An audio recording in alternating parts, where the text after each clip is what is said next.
Hello students, मैं स्मृति सिंह स्वागत करती हूँ आपके YouTube channel LB with SS पे, लर्न बायोलॉजी विथ स्मृति सिंह पे।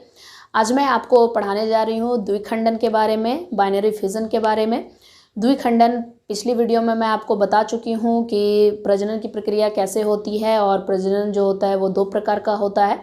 उसमें अलैंगिक प्रजनन को मैं समझाने जा रही हूँ। उसमें ढेर सारे तरीके आते हैं, उसमें बहुत अलग अलग ढंग के तरीके होते हैं जिससे कि एक जनक से संतति का निर्माण होता है।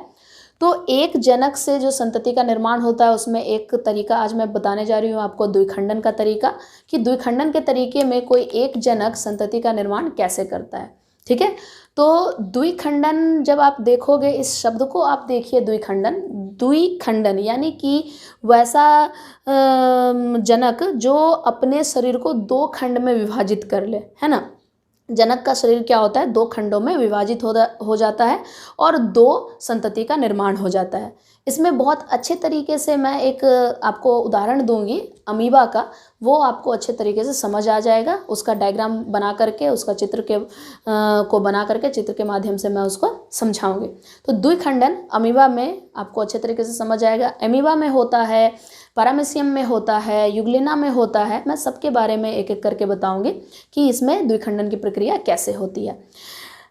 मुख्य तौर पे अगर आप द्विखंडन की बात करते हो तो द्विखंडन मुख्य तौर पे साधारण जीवों में होता है। साधारण जीव कहने का अर्थ ये है कि जिस भी जीव में विभिन्न तंत्र का निर्माण नहीं हुआ है। ठीक है, जो भी विभिन्न तंत्र कहने का अर्थ है कि उसके शरीर में अलग अलग प्रक्रिया के लिए अलग अलग तंत्र का निर्माण अभी नहीं हुआ है। सिर्फ एक कोशिका है, वो बहुकोशिकीय भी नहीं है, सिर्फ एक कोशिका है और एक कोशिका के भीतर ही सारी प्रक्रियाएं चलती है। एक कोशिका के भीतर ही उसमें श्वसन क्रिया, प्रजनन क्रिया और ढेर सारी छोटी छोटी जितने भी क्रियाएं होती है सब एक कोशिका के भीतर ही चलता है। तो ऐसा जो जीव होता है वो एक साधारण ढंग का जीव है। तो इन तरह के जीवों में जो होता है वो अलैंगिक प्रक्रिया होती है। तो अलैंगिक प्रक्रिया में द्विखंडन जिसमें होगा वो ज़्यादातर एक कोशिकीय जीव होते हैं। वो एक कोशिकीय जीवों में ही द्विखंडन होता है। तो एक कोशिकीय जीव में एक उदाहरण है अमीबा का, उसका डायग्राम मैं बना करके आपको समझाती हूँ कि कैसे होता है।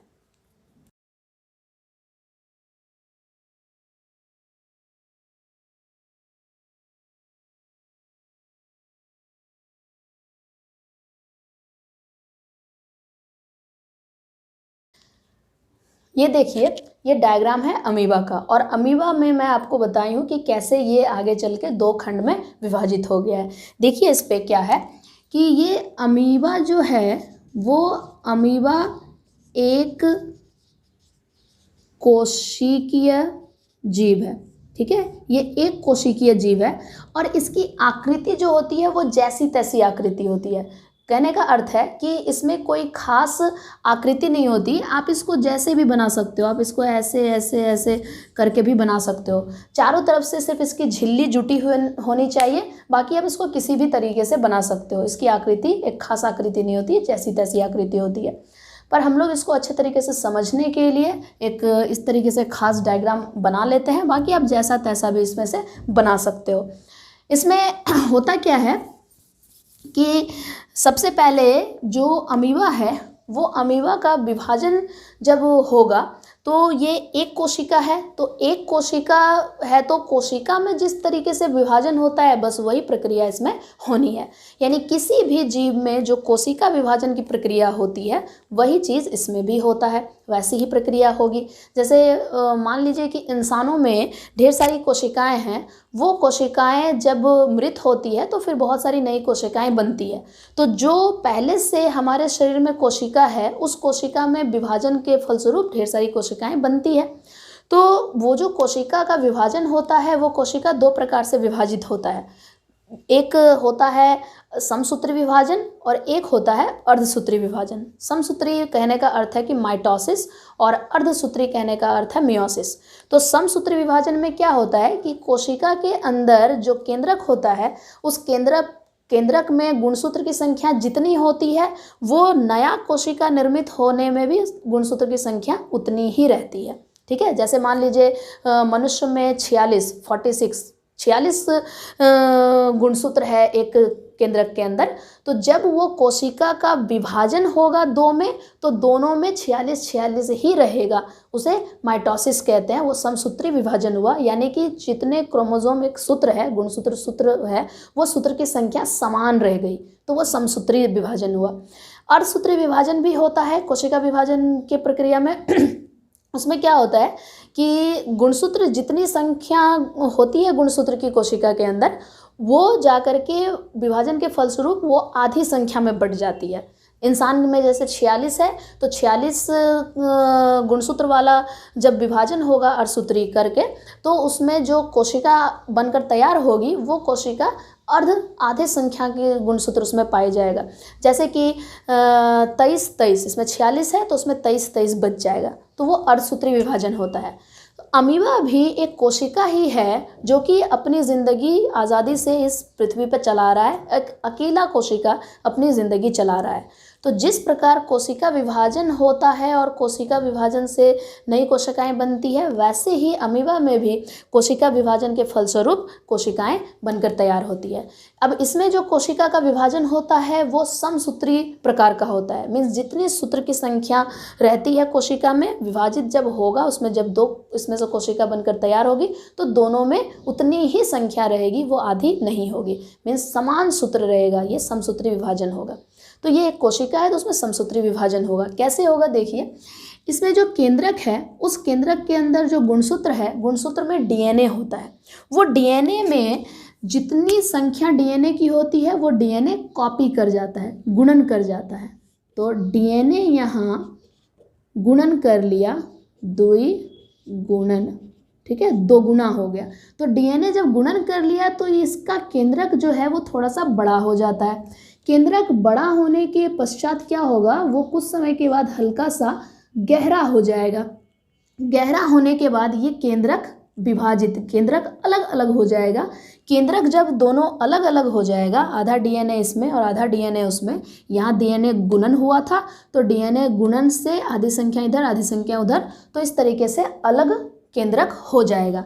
जब केंद्रक का विभाजन हो जाएगा तो उसके साथ साथ जितना कोशिका द्रव इसमें पड़ा हुआ है वो सारा का सारा कोशिका द्रव भी इसके साथ साथ आधे आधा बट जाएगा। तो केंद्रक विभाजन के फलस्वरूप जब कोशिका द्रव भी आधा आधा में बट जाएगा तो इस तरीके से 2 कोशिका का निर्माण हो जाता है। तो अमीबा में इस तरीके से 2 कोशिका का निर्माण हो गया। इसमें डीएनए का गुणन हुआ, फिर उसमें गहराई आई, फिर ऐसा हुआ। तो कभी भी कोशिका का विभाजन हो कहीं भी तो सबसे पहले केंद्रक विभाजन होता है। तो सबसे पहले केंद्रक विभाजन जो होता है पहला होगा वो केंद्रक विभाजन होगा, और इस केंद्रक विभाजन को बोला जाता है कैरियोकाइनेसिस। इसको बोलते हैं कैरियोकाइनेसिस। कैरियो मतलब होता है केंद्रक और काइनेसिस मतलब होता है विभाजन। तो इसका मतलब हो गया केंद्रक विभाजन। तो सबसे पहले केंद्रक विभाजन होगा, तब पहला स्टेप पहला पूरा होने के बाद तब अगला जो होगा वो होगा कोशिका द्रव का विभाजन। कोशिका द्रव विभाजन, कोशिका द्रव विभाजन होगा, उसके बाद तब ये 2 कोशिका बनकर तैयार होती है। तो कोशिका द्रव विभाजन को बोलते हैं साइटोकाइनेसिस, ठीक है। साइटो मतलब कोशिका द्रव और काइनेसिस मतलब विभाजन। तो ये हो गया साइटोकाइनेसिस। तो सबसे पहले केंद्रक विभाजन होगा जिसे कैरियोकाइनेसिस कहते हैं, फिर कोशिका द्रव का विभाजन होगा जिसे साइटोकाइनेसिस कहते हैं। ये 2 स्टेप, ये 2 अवस्था पूरी होगी और उसके पश्चात 2 कोशिका का निर्माण हो जाएगा। ये हो गया द्विखंडन, यानी आप देख रहे हो कि एक अमीबा की कोशिका 2 अमीबा की कोशिका में बट गई, तो ये हो गया द्विखंडन। इसमें क्या है, जिस अमीबा से ये 2 बन रहा है, तो जो अमीबा, ये जनक अमीबा हुआ, ये पेरेंट कहलाएगा, ये जनक होगा। तो ये जनक अमीबा को बोलते हैं मातृ कोशिका। ये मातृ कोशिका कहलाता है, जनक को मातृ कोशिका बोलते हैं। और ये विभाजित हो गए जब 2 में बटा तो ये दोनों को पुत्री कोशिकाएं कहते हैं। ये पुत्री कोशिकाएं हो गई। तो ये जो कोशिका है वो पुत्री कोशिका है और ये मातृ कोशिका है। तो ये मातृ कोशिका से दो पुत्री कोशिका में इसका विभाजन हो गया। इसमें क्या होता है कि द्विखंडन प्रक्रिया में जो जनक होता है वो अमर कहलाता है, इमॉर्टल, ये अमर कहलाता है। अमर कहने का अर्थ क्या हो गया, ये कहलाएगा अमर, ठीक है, इमॉर्टल, ये अमर है। इसमें अमर क्यों? क्योंकि इस जनक की मृत्यु कहीं हो ही नहीं रही। अगर इंसानों में जनन की प्रक्रिया हो तो इंसान में से जब संतति का निर्माण होता है तो जनक की मौत हो जाती है, लेकिन अगर द्विखंडन प्रक्रिया से किसी जीवों में हो रहा है तो उसमें जनक की मौत नहीं हो रही। आप देखिए कैसे, ये जो कोशिका है ये कोशिका ही आगे चलकर विभाजन करके ये दो भाग में बटा, इसकी मौत कहीं नहीं हुई, सिर्फ वही है जो विभाजन हुआ। जैसे कि ये मार्कर है, इसमें मान लीजिए ये विभाजित होके ये दोनों अलग हो गया, ठीक है, तो इसमें ये अलग हो गया तो इसकी मौत कहीं नहीं हुई, सिर्फ ये पूरी तरीके से अपनी ज़िंदगी चला रहा है, ये भी अपनी ज़िंदगी चला रहा है, तो इसमें मौत नहीं हुई, है ना। तो इसमें मौत नहीं हुई तो ये अमर कहलाता है। कोई भी जीव जो द्विखंडन प्रक्रिया से प्रजनन करेगा वो अमर कहलाता है। ये हो गई अमीबा के बारे में। अमीबा की आकृति जैसी तैसी है तो इसका विभाजन यानी दो खंडों में ये जो विभाजित होगा वो कहीं से भी विभाजित हो सकता है। वो इधर से विभाजित होके ये दो कोशिका अलग हो गया, या फिर वो इधर से भी विभाजित होके ये दो कोशिका अलग हो गया, या कहीं से भी ये कट टूट के दो भागों में बट जाएगा। लेकिन अगर मैं पैरामीशियम की बात करूं या फिर यूग्लिना की बात करूं तो उसकी एक खास आकृति होती है, वो जहाँ तहाँ से नहीं कटता, उसमें खास जगह से ही कटता है। तो चलिए मैं वो भी डायग्राम बना करके आपको समझा देती हूँ कि उसमें से खास जगह से कैसे कटता है। ये तो अमीबा के बारे में हो गई, ठीक है। चलिए मैं पैरामीशियम बताती हूँ।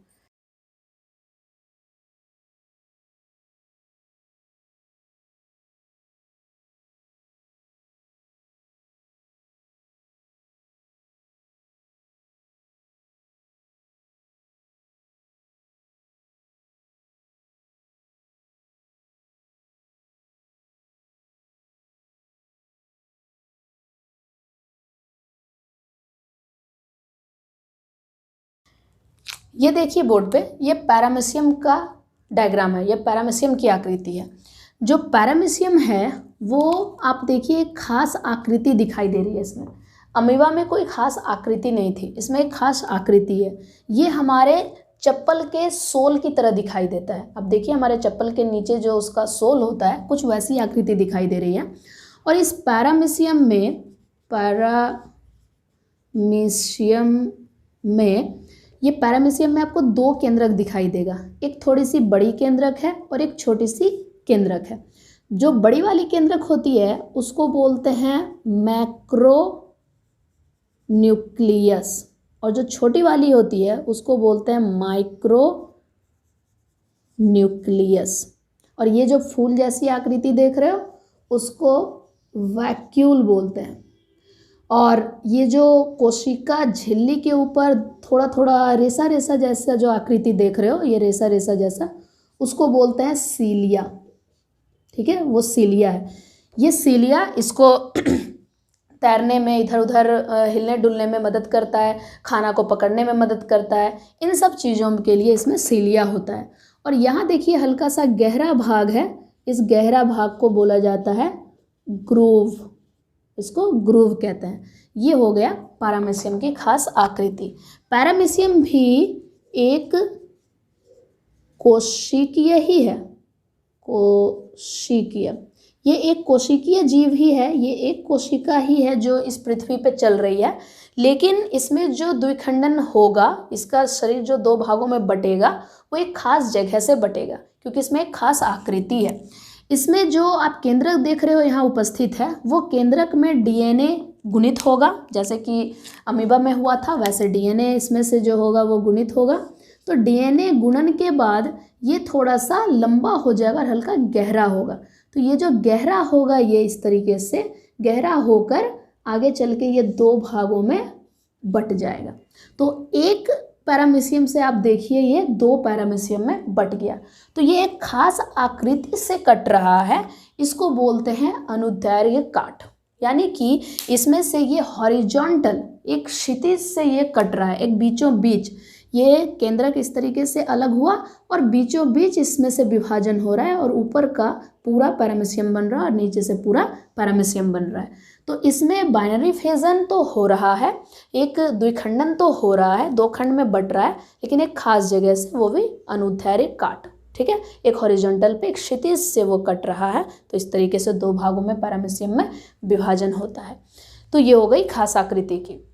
एक युगलिना भी है, वो भी मैं बना करके आपको दिखा देती हूँ। युगलिना में भी विभाजन होता है और द्विखंडन ही होता है और उसमें भी एक खास आकृति होती है। चलिए मैं वो भी दिखा दूँ आपको।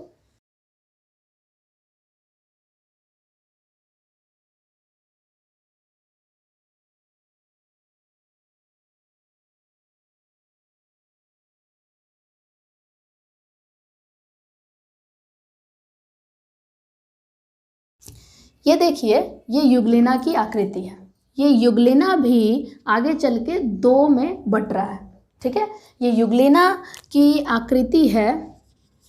युगलिना ये भी एक कोशिकीय ही है, एक कोशिकीय, ये भी एक कोशिकीय जीव है, लेकिन इसमें भी एक खास आकृति आपको दिखाई दे रही है। ये इसका यहाँ पर केंद्रक है, ये कोशिका द्रव है, कोशिका द्रव है, और ये जो देख रहे हो धागा जैसी आकृति निकली हुई है, इस धागा जैसी आकृति को कशाभिक कहते हैं। कशाभिक यानी इसको फ्लैजेला कहा जाता है।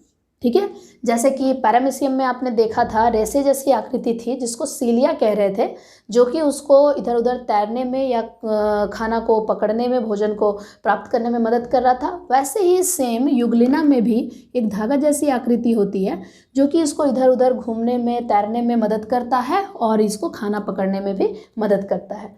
तो इसमें आप देख रहे हो कि इसकी आकृति है। तो आकृति में क्या होगा कि मैं पहले ही बता चुकी हूँ कि कोई भी एक कोशिका का विभाजन होगा तो सबसे पहले उसमें से केंद्रक का विभाजन होगा, फिर आगे चल के उसमें से कोशिका द्रव का विभाजन होगा। तो सबसे पहले इसमें जो भी केंद्रक है उस केंद्रक में जितनी डीएनए है वो डीएनए पहले गुणन करेगी। तो डीएनए गुणन करने के बाद जब ये डीएनए गुणन कर लेगा तो ये जो आप केंद्रक देख रहे हो वो थोड़ा सा हल्का लंबा सा हो जाएगा। उसके बाद धीरे धीरे ये गहरा होगा और गहरा होने के बाद ये धीरे धीरे 2 भागों में बट जाएगा। आप इसके साथ देखिए, ये गहरा यहाँ पे हल्का सा केंद्रक जो है वो हल्का गहरा भी होगा। इस तरीके से थोड़ा सा हल्का गहरा होगा ये केंद्रक, और गहरा होने के साथ साथ ऊपर देखिए इसकी आकृति भी धीरे धीरे उधर से 2 भागों में बट रही है और बट करके ये मुख्य तौर पे 2 भागों में बट गया। इस तरीके से युगलिना, एक युगलिना की कोशिका 2 युगलिना में बदल जाती है, परिवर्तित हो जाती है। ये भी खास तरीके से हो रहा है। इसका जो विभाजन हो रहा है वो ऊपर से नीचे की तरफ हो रहा है, ऊपर से नीचे। ये जो विभाजन हो रहा है इस तरह से यहाँ कट के ये 2 भागों में यहाँ चलकर बट रहा है। तो ऐसा जो विभाजन होता है, ये जो द्विखंडन प्रक्रिया हो रही है, इसको बोलते हैं लंबवत काट। ये लंबवत, लंबे ऊपर से नीचे की तरफ इसका विभाजन हो रहा है। तो इसकी भी एक खास आकृति है, तो खास जगहों से इसका विभाजन हुआ। तो द्विखंडन इस तरीके से होता है और भी द्विखंडन करने वाली बहुत सारी कोशिकाएं हैं। ये 3 उदाहरण के साथ मैं आपको समझाई कि द्विखंडन कैसे होता है और इसको द्विखंडन की जो प्रजनन की प्रक्रिया होती है कैसे ये संभव होता है। अगर आपको सारी चीज़ें समझ आ गई हो तो मेरे चैनल को सब्सक्राइब करिए, लाइक करिए, अपने दोस्तों के साथ शेयर करिए।